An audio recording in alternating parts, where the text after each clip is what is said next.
Assalamualaikum warahmatullahi wabarakatuh. Comment, like, and share. Like, subscribe, share, and comment. Kita bermohon semoga rahmat Allah senantiasa dicurahkan dan melahirkan keberkahan-keberkahan terbaik yang diridhai Allah Subhanahu wa taala.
Tolong bantu nih, jemurannya masih banyak yang belum diangkat.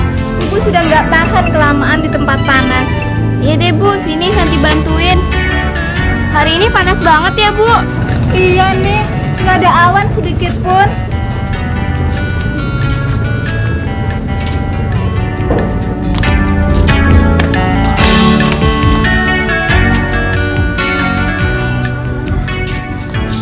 Aduh, kok gelap sih Bu? Ibu juga sama, tapi coba kamu tunggu sebentar. Nanti juga pandangan kamu normal lagi. Sekarang pandangan Santi udah normal lagi Bu. Bener kan apa yang ibu bilang? Ibu juga sering gitu ya Bu? Iya, kamu sih hanya sesekali saja bantu ibu angkat jemuran. Santi juga sering angkat jemuran, tapi kalau hari mendung mau hujan turun saja Bu. Iya ya, baru ini kamu angkat jemuran di hari terik begini. Kenapa ya Bu, pandangan kita bisa gelap saat kita kembali ke ruangan setelah kita dari tempat yang panas terik? Coba deh kamu cari jawabannya di buku pelajaran kamu. Benar juga Ibu, nanti Santi cari jawabannya deh di buku pelajaran IPA. Mata sebagai indera penglihat mempunyai sel-sel reseptor khusus untuk mengenali perubahan sinar dan warna. Pada waktu penyesuaian atau adaptasi inilah mata kita sulit untuk melihat sehingga tampak gelap. Mata kita merupakan indera yang sangat penting. Dengan mata, kita dapat melihat, membaca buku, dan mengagumi alam ciptaan Tuhan.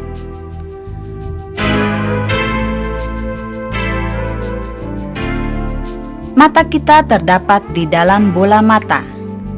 Bola mata terdapat di dalam rongga mata yang dilindungi oleh rangka tulang yang kuat. Selain itu, mata juga mempunyai bagian-bagian pelindung yang terdiri dari alis mata. Gunanya untuk menahan keringat dari dahi agar tidak masuk ke mata. Bulu mata gunanya untuk melindungi mata dari debu dan sinar matahari yang sangat menyilaukan. Ada bulu mata atas dan bulu mata bawah. Kelopak mata di samping berguna untuk melindungi mata dari debu dan sinar matahari, juga untuk menjaga bola mata agar tidak mengalami kekeringan. Kelenjar air mata dapat mengeluarkan air mata yang berguna untuk menjaga agar permukaan bola mata tidak kering, membersihkan dari debu, serta membunuh kuman penyakit yang masuk ke mata. Mata terdiri dari beberapa bagian, yaitu otot-otot mata sebagai penggerak bola mata.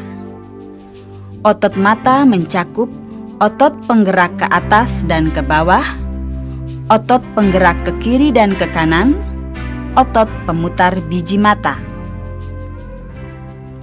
Bagian selanjutnya adalah selaput bola mata yang terdiri dari 3 lapis, yaitu selaput luar atau sklera. Bagian belakang berwarna putih buram disebut selaput tanduk, sedangkan di bagian depan terdapat selaput bening atau kornea. Kornea berfungsi untuk melindungi mata dari gangguan dan mengatur cahaya yang masuk ke mata. Selaput hitam atau koroid di bagian depannya terdapat iris, dan pada bagian tengah iris terdapat lubang yang disebut pupil. Pupil dapat bergerak membesar dan mengecil. Bila cahaya yang datang ke mata terlalu terang, maka pupil langsung menyipit. Sebaliknya, bila cahaya yang masuk ke mata sedikit, maka pupil melebar. Selaput jala atau retina banyak mengandung saraf penglihatan yang berguna untuk membawa pesan bayangan benda ke otak. Pada retina terdapat bintik kuning, yaitu bagian yang peka terhadap rangsang cahaya.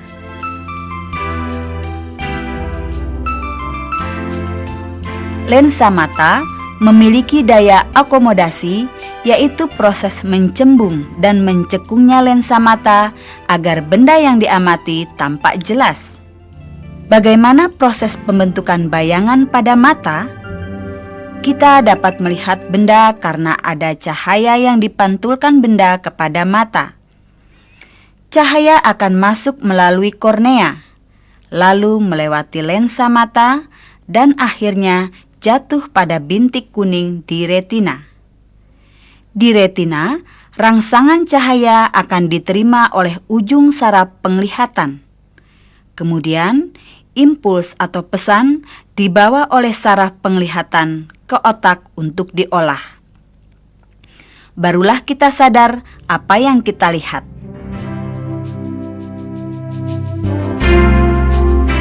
Pembentukan bayangan pada mata dapat kita bandingkan dengan pembentukan bayangan pada kamera. Pada kamera, lensa kamera bergerak maju mundur untuk memfokuskan benda agar bayangannya jatuh pada film. Pada lensa mata, agar bayangan benda jatuh pada retina, otot-otot penggerak lensa berkontraksi mengubah bentuk lensa menjadi pipih atau cembung. Mata yang normal dapat melihat benda yang jauh maupun yang dekat dengan jelas. Tetapi ada juga mata yang mengalami gangguan yang disebabkan karena sesuatu dan lain hal. Kelainan pada mata yang menyebabkan penglihatan seseorang terganggu antara lain rabun jauh atau miopi. Kelainan mata seperti ini hanya dapat melihat dengan jelas benda-benda yang dekat saja. Penyebabnya adalah lensa mata terlalu cembung, sehingga bayangan benda jatuh di depan retina. Penderita kelainan mata miopi dapat ditolong dengan menggunakan lensa cekung atau lensa negatif.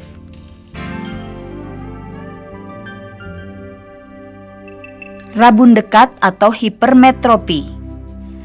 Kelainan mata seperti ini hanya dapat melihat benda yang jauh dengan jelas, tetapi benda yang dekat tidak dapat dilihat dengan jelas karena lensa mata terlalu pipih, sehingga bayangan benda jatuh di belakang retina. Penderita hipermetropi dapat ditolong dengan menggunakan lensa cembung atau lensa positif.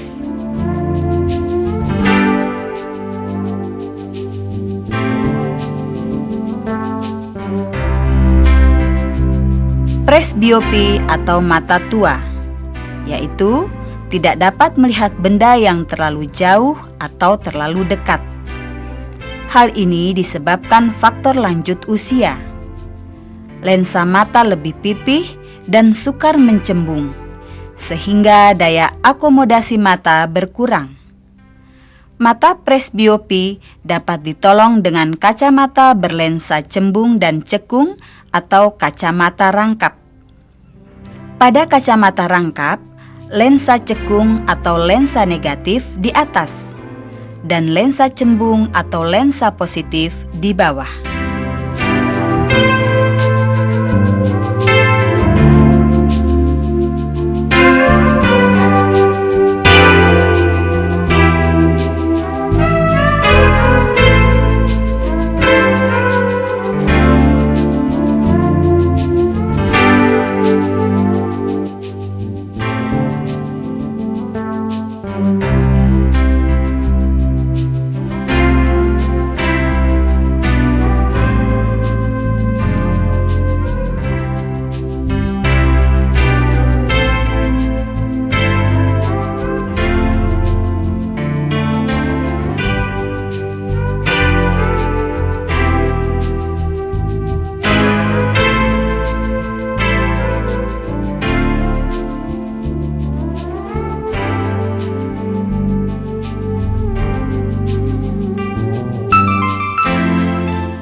Selamat siang.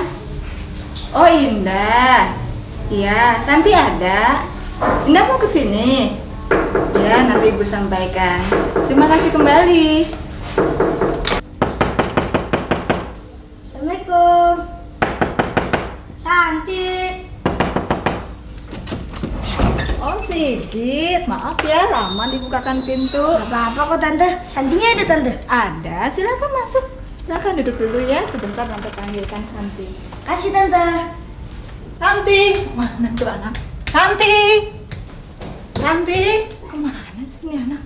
Santi, Santi, Santi, Santi.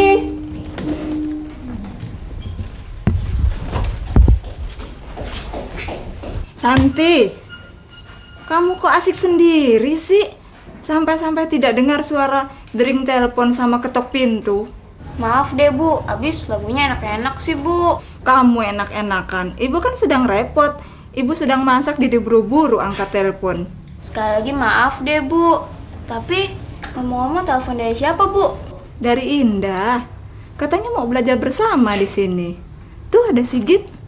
Oh iya, aku udah janji sama Indah dan Sigit. Yaudah deh Bu, aku mau belajar bersama dulu ya Bu. Iya sana.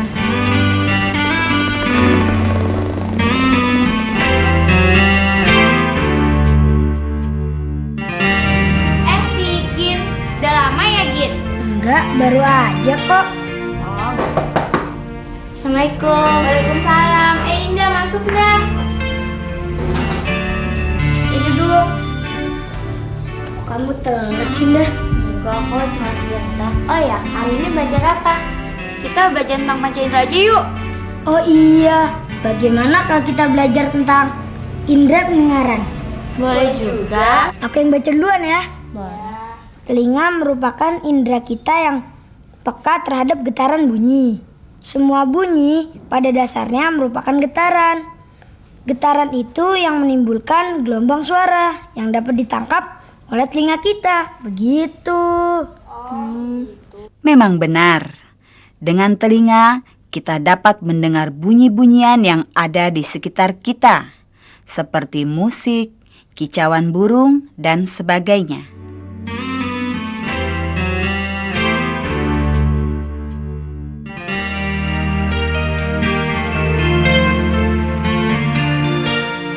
Telinga kita terdiri atas 3 bagian, yaitu telinga luar, telinga tengah, dan telinga dalam. Pada telinga luar terdapat daun telinga,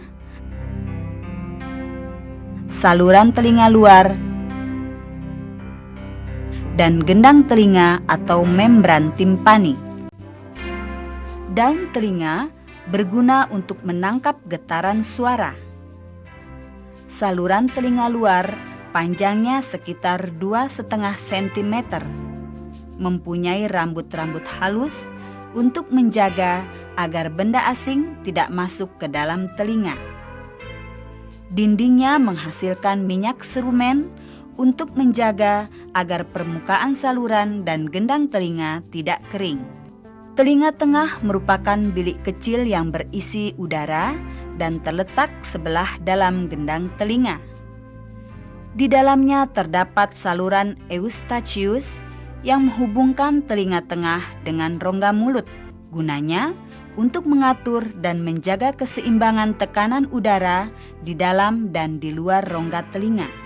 Celah saluran eustachius akan tertutup dalam keadaan biasa dan akan terbuka setiap kita akan menelan.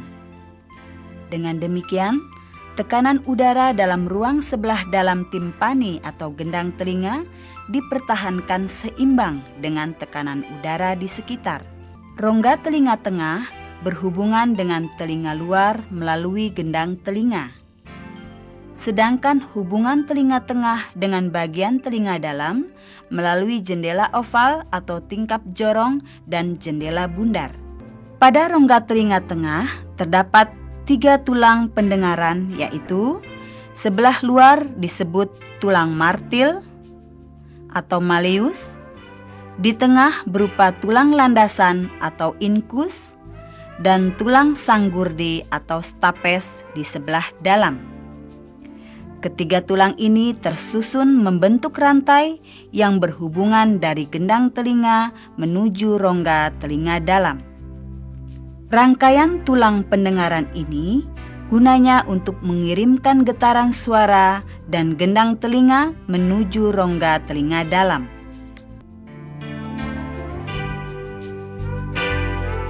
Telinga dalam mempunyai bagian-bagian: tingkap jorong atau jendela oval, tingkap atau jendela bundar, saluran setengah lingkaran, dan rumah siput atau koklea. Saluran setengah lingkaran ini terdiri dari 3 saluran, yaitu saluran anterior, posterior, dan lateral. Terdapat juga utriculus dan sacculus.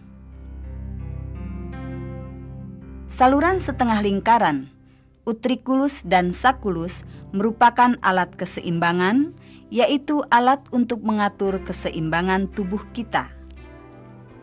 Kohlea adalah sebuah tabung berbentuk spiral yang membelit dirinya seperti rumah siput. Di dalam kohlea terdapat organ korti yang berisi ribuan sel-sel rambut yang peka terhadap rangsang bunyi.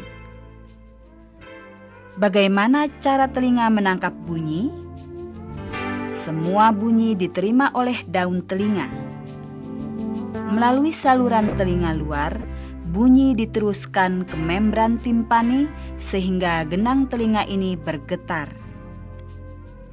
Getaran ini akan diteruskan ke tulang-tulang pendengaran, dan di sini getaran diperbesar oleh gerakan yang timbul pada setiap tulang tadi.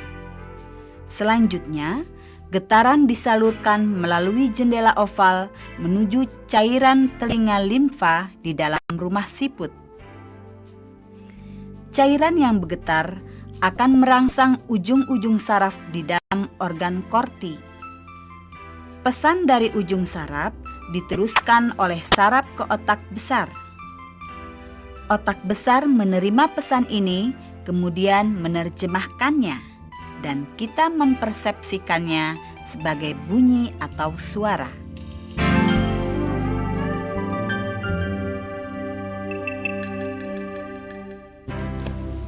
Nggak kerasa ya udah sore.